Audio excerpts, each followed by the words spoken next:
Assalamualaikum warahmatullahi wabarakatuh. Bismillah, alhamdulillah, wassalatu wassalamu ala rasulillah Sayyidina Muhammadin ibni Abdillah. Sahabat yang dicintai oleh Allah SWT, khauf dan roja.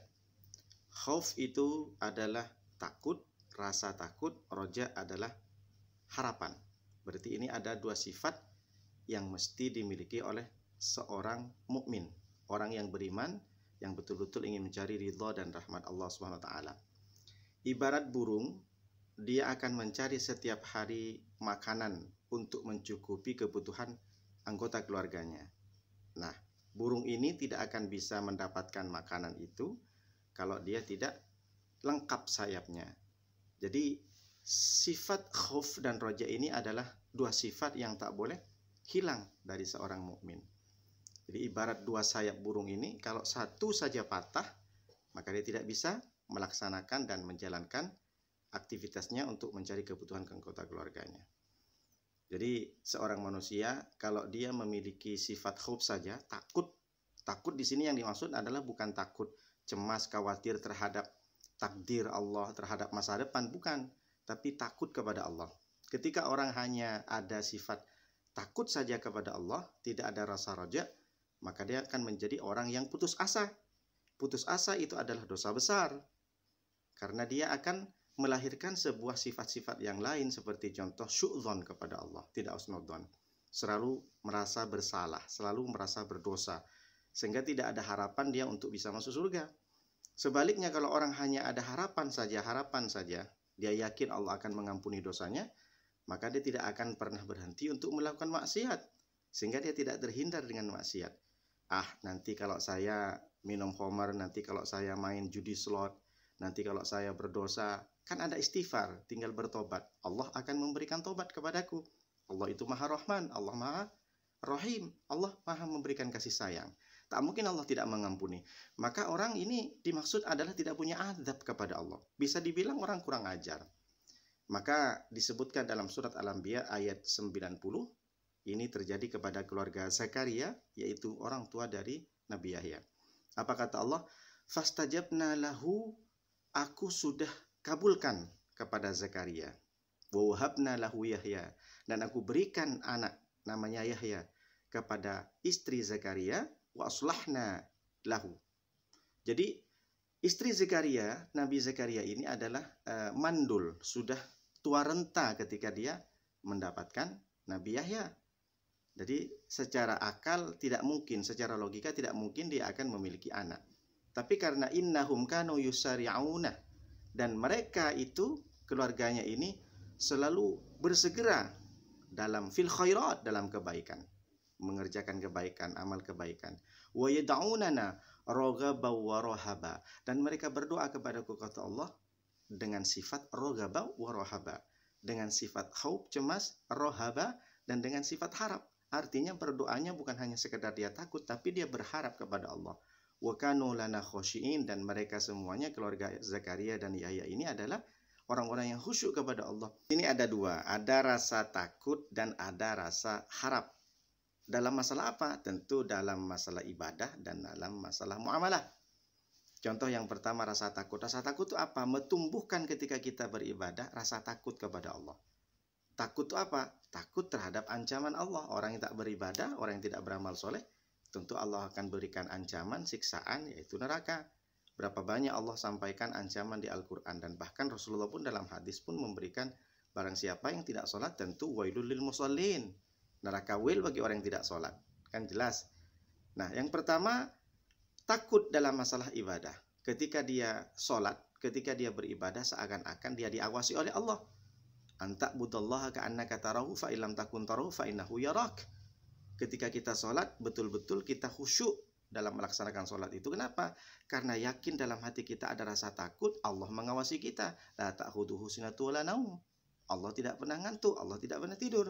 Jadi seakan-akan kita beribadah, Allah melihat kita. Kalaupun kita sendiri tak melihat Allah, fa innahu yarak. Allah itu akan selalu melihat kita.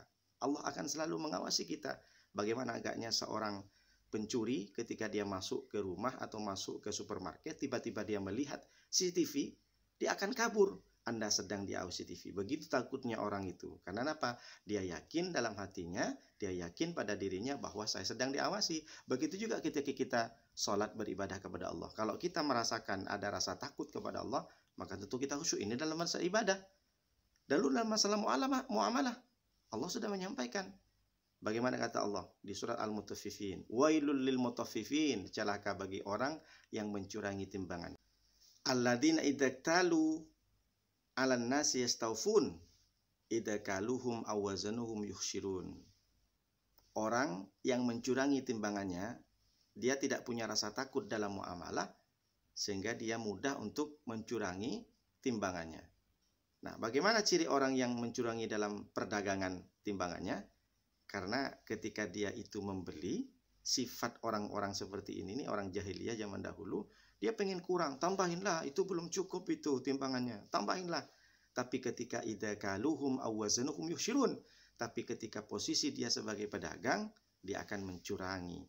Seharusnya dia 1 kilo, kuranglah 1 on. Ini justru orang dalam bermuamalah, dalam berdagang, berbisnis tidak ada menumbuhkan rasa takut kepada Allah. Sehingga dia mudah dia mencurangi. Padahal di surat Al-Imran 191 Allah sampaikan wa may yaghlul ya'ti bima ghalla yaumal qiyamah. Orang yang mencurangi dia akan datang di hari kiamat. Sesuatu yang dicurangi itu akan menjadi sebuah siksaan. Dia besar. Ketika ada orang dia dipercayakan untuk mengemban amanah, tugas, dipasrahkan misalkan sebuah mobil kantor, maka dia gunakan dengan sesuatu yang tidak semestinya, tidak sesuai dengan tupoksinya. Maka mobil itu dikiaskan oleh Nabi Muhammad SAW akan jadi sebuah mobil besar yang akan dipikul. Ada orang yang membawa unta, ada orang yang membawa embek, dia mengembek. Dia ada orang yang membawa sapi, sapinya jadi besar. Sapi itu apa? Hasil daripada curian, hasil daripada korupsi, menipu. Ini dalam muamalah. Kehati-hatian para sahabat pun sudah dibuktikan bagaimana dia kecintaannya kepada Allah. Dia tumbuhkan rasa takut. Misalkan seperti Sayyidina Umar. Ketika Abdullah anaknya menghidupkan lilin. Karena kebetulan kalau Sayyidina Umar ini kan menjadi Baitul Mal. Dia ketua, istilah kalau sekarang ketua Basnas. Seketika satu malam Abdullah ibnu Umar, anaknya Sayyidina Umar ini menghidupkan lilin. Lalu ditanya sama Sayyidina Umar, "Ya Abdullah, kamu menghidupkan lilin ini untuk pekerjaan apa? Untuk urusan negara atau memang urusan keluarga? Kalau memang urusanmu ini adalah urusan keluarga, matikan lilin itu. Kalau memang urusan ini adalah urusan negara, silahkan lanjutkan pekerjaanmu."